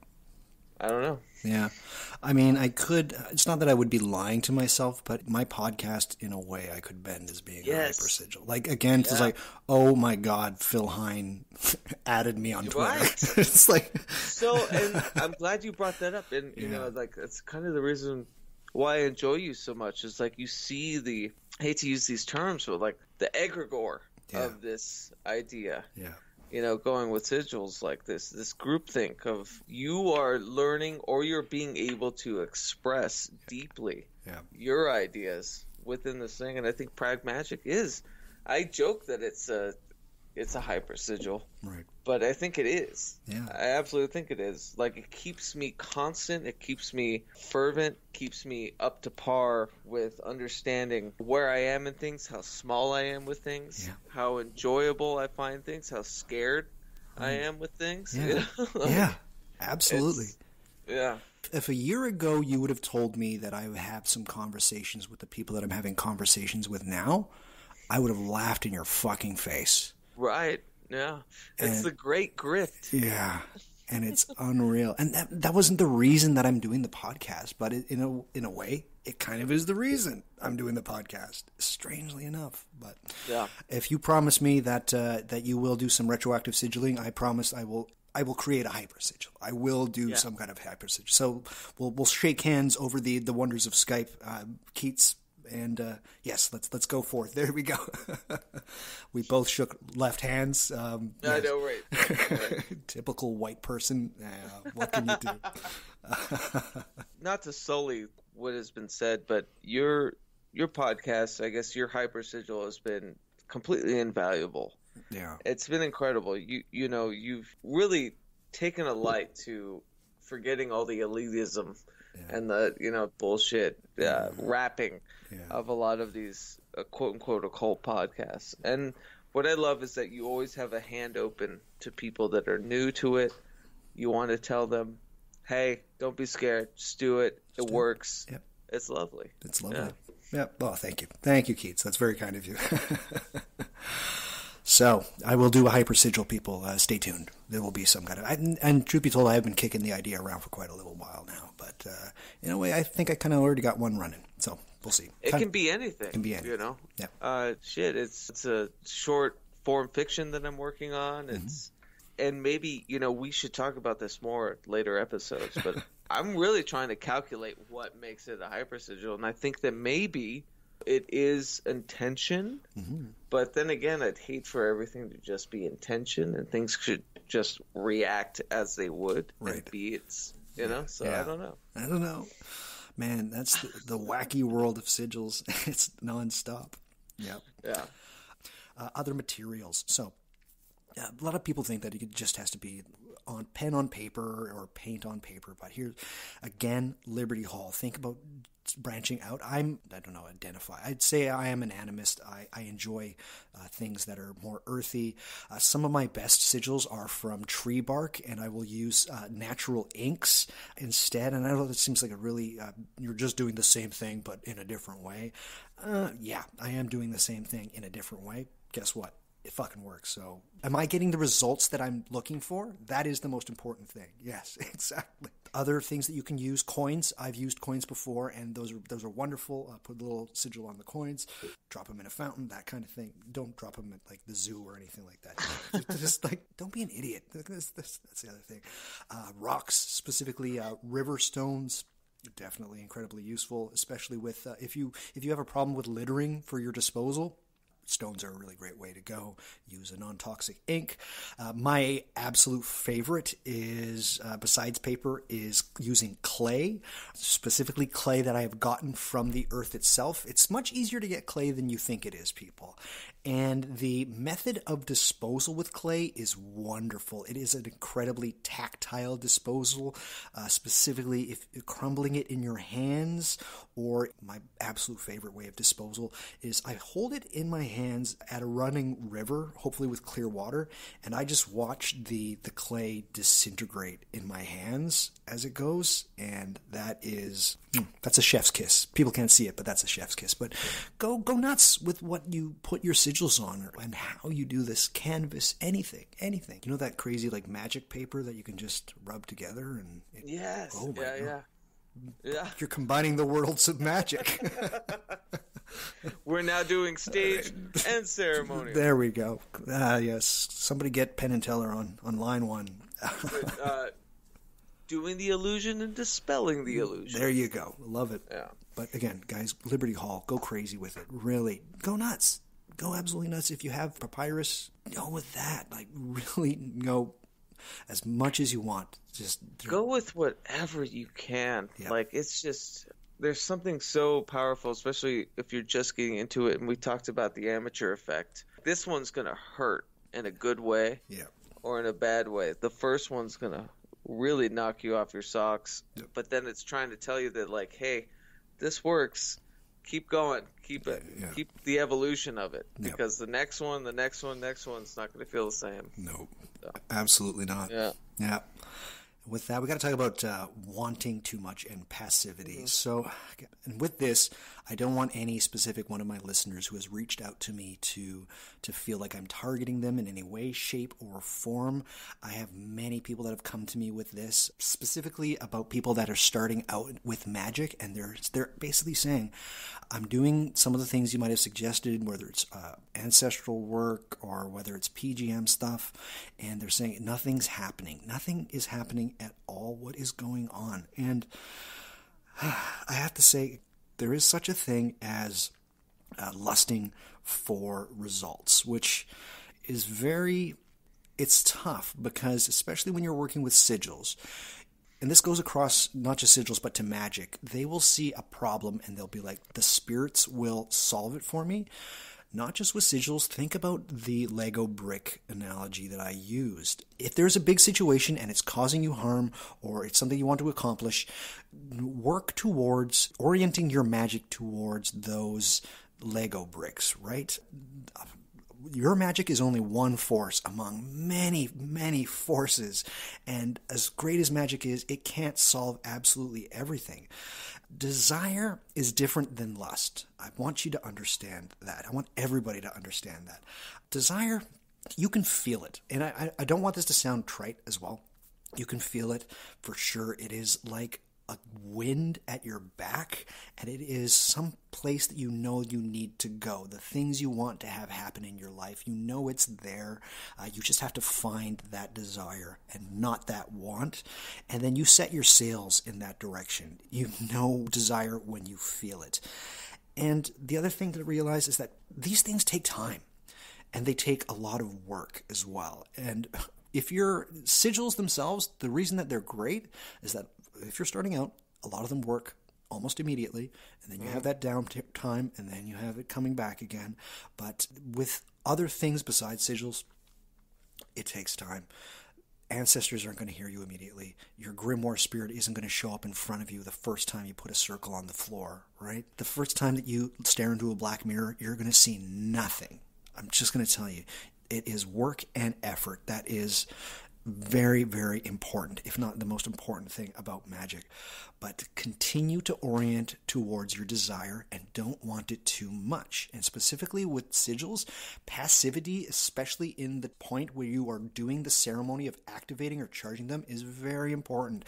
Keats used the word gnosis earlier on. That is a good way of thinking about it. Meditating before you're doing your ceremony and just kind of having, as you're going through it, to activate them, whether it be through staring at them or whether it be through meditating on them or entering into a trance state.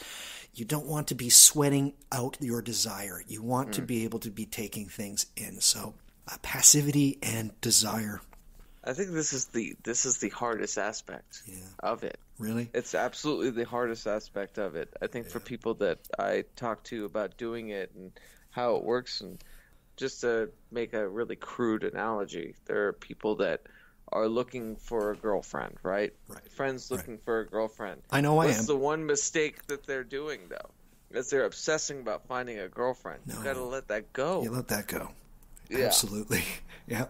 And that's the hardest thing to do. It really is. So it's not just like a walk in the park of trying to figure out how to, let go of these intentions and desires. But I think that's the entire point of a sigil, is that you put it there and then throw it away. So it's just gone.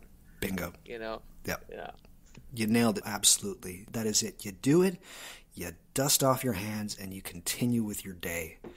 That is why I think the forgetting is the most important part of sigils. It's like you have to get this right, and then you have to be passive, and then eventually they come, right? Things will come, and it's really tough to explain, but I understand that a lot of my listeners would be like, I don't know why nothing's happening. So, I ran into this rub, I think, when I was on Lighting the Void.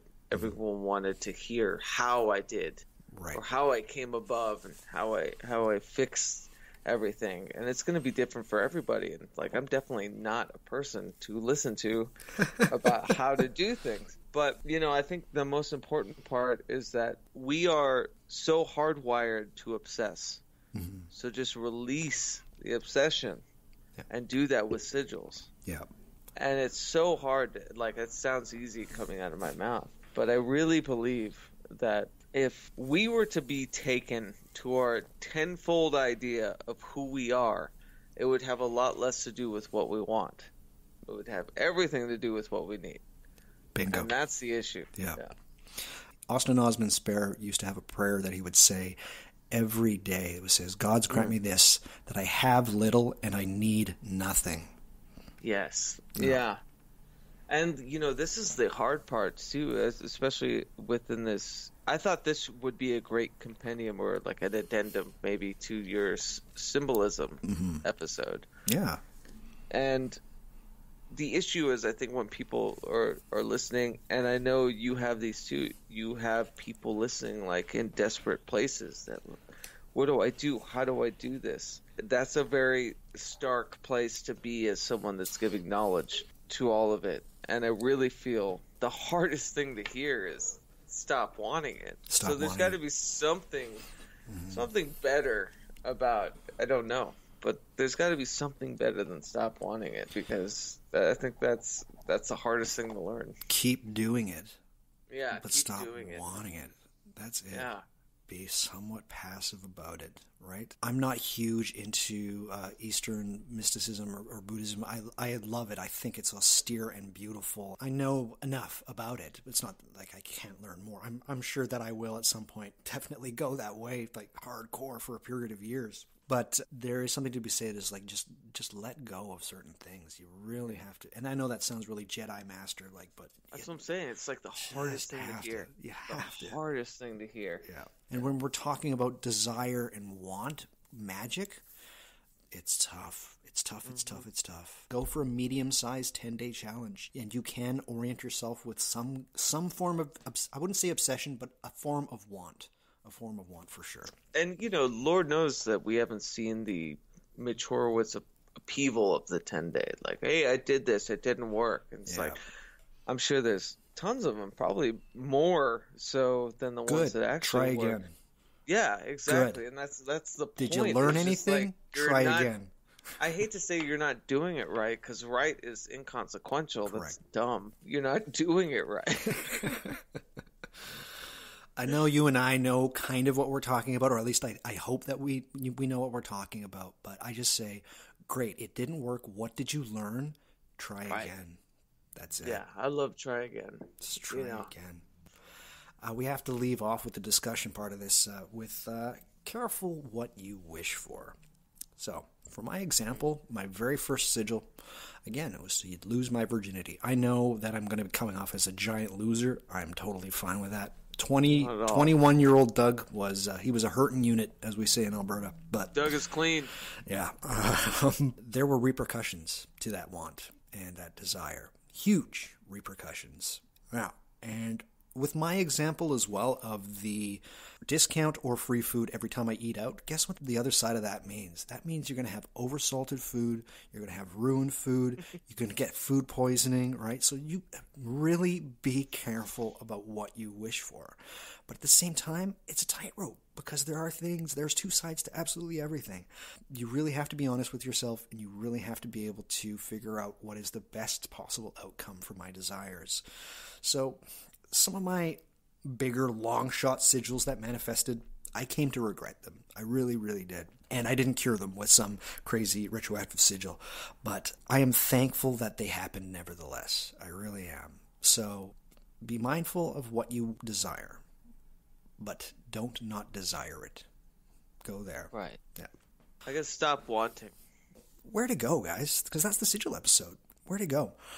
Austin Osman Spare, I would say no, not really. As much as I love him, he doesn't write anything exactly about sigils, and he's a bit of a weird writer anyways.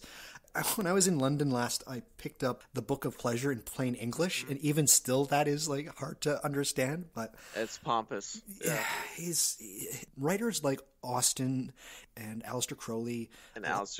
A lot of people look into his work as like, he's some great genius, we just have to decipher it. No, he was writing to himself. He He understood what he was talking about. We're not meant to understand what was going on in these people's minds. So let's dispel all the pomposity. Sorry, guys. I don't want to burst that bubble, but and Crowley wrote a ton. Anybody that says that Crowley is like, he's a lazy, hedonistic man, Crowley had a puritanical work ethic. He was always working. The amount of things he wrote is staggering, but it made sense in his mind. Leave it there. Diary of a Drug Fiend was very seminal for me, especially getting over drugs back in the day. What a weird book. I look back now, where it's just this celebration of just hedonism. Yeah. Like terror. It's a weird guy. I guess it made me gross.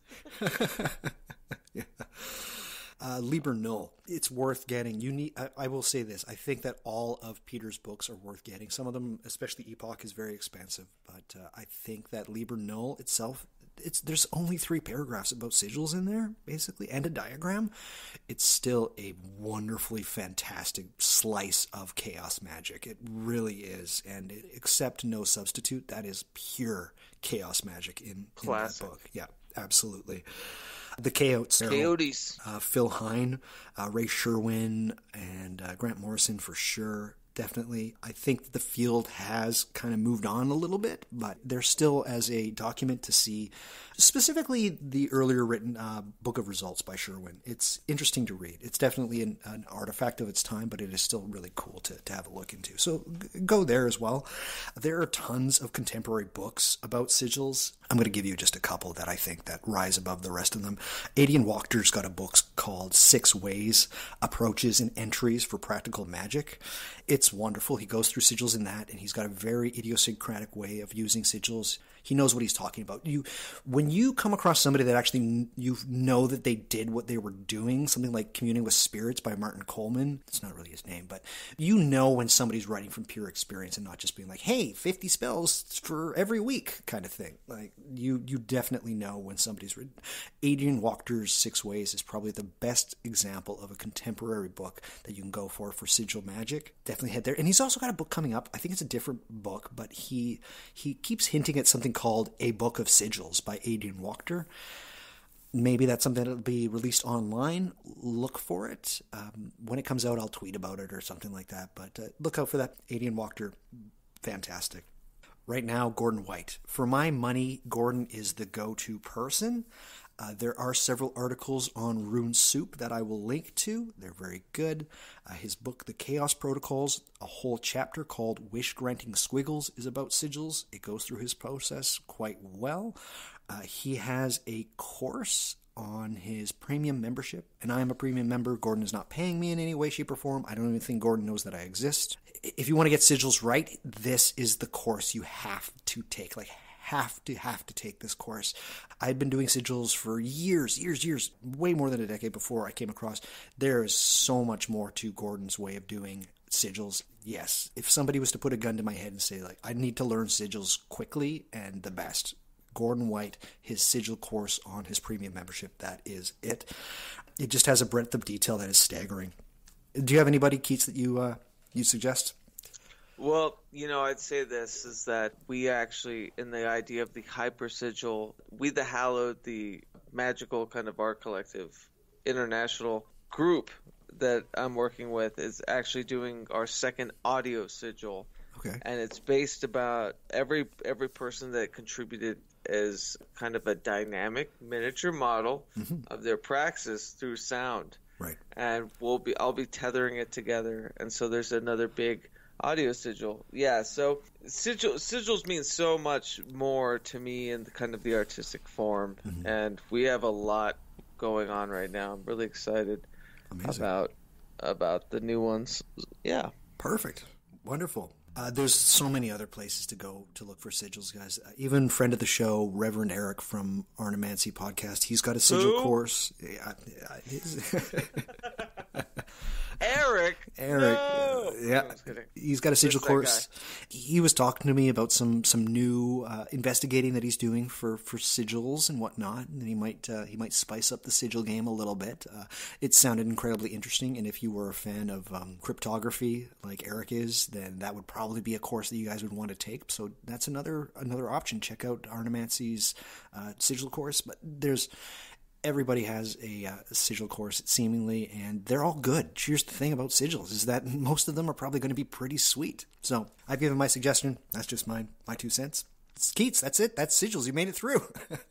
It's only been 2 hours of recording. Holy shit. That's it? Oh, it was a pleasure. I could have kept going. But what my conclusion is of all of this is this sweet sentiment of trying to understand how to affect or transition into things using created symbols. Yeah. Like, that's all it is. Yeah. And with the Hall, we do a lot of music and zines and everything that are these different ideas of sigils, literary sigils, audio sigils. It can be very kind of annoying with how we're talking about it, but that's really what it is.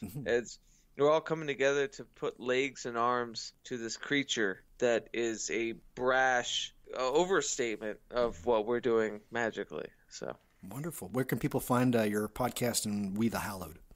So my podcast is Pragmagick.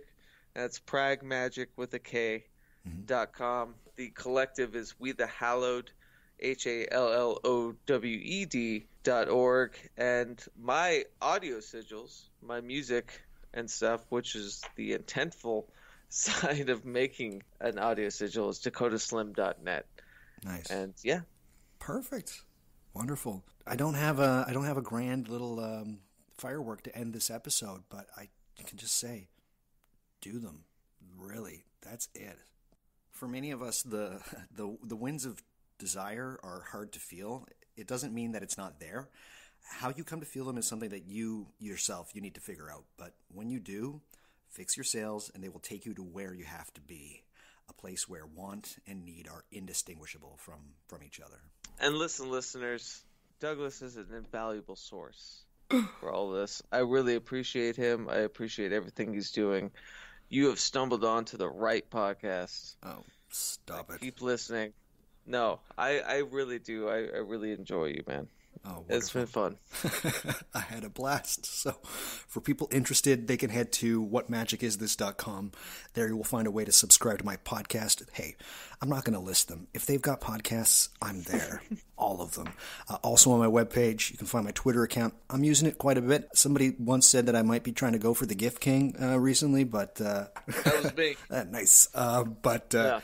I'm on Twitter quite a bit. I'm on Instagram. I'm updating that every once in a while. I'll do something on Instagram. I still don't really know how it works, but there you go.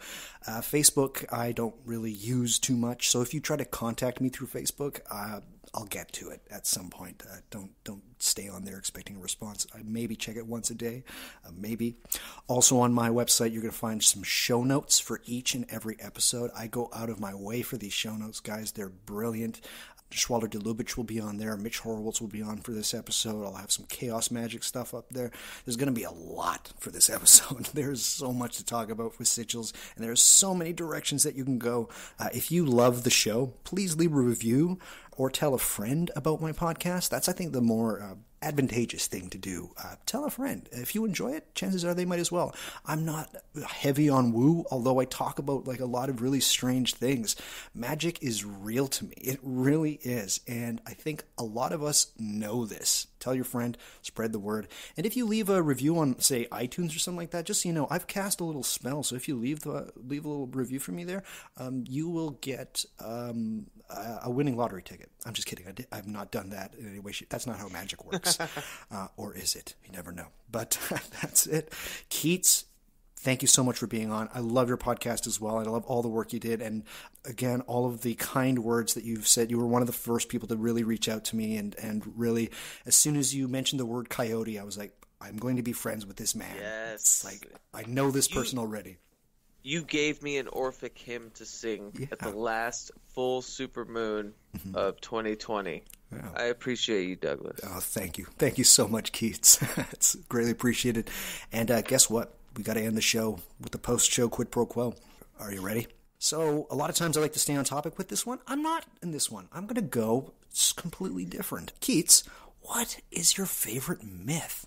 Oh, that has to be the coyote, right? Yeah. You already kind of named it. Actually, you know what? I would say the Anasazi myth of how the world became itself and a great flood. And I hearken back to it a lot. And, you know, the spider weaves the sky. And I can go off and off on this shit. I don't think one myth, but I think the coyote, and we talked about this all the time, you know, is our trickster god, and he's the one that kind of faked the world into existence. Yeah. At his beckon. Yeah. Right. I love coyote. I read recently. I sent you a little link about Barry Tolkien, who was a professor of mythology and anthropology, and he was doing, I think it was with the Navajo. He was working with the Navajo tribe.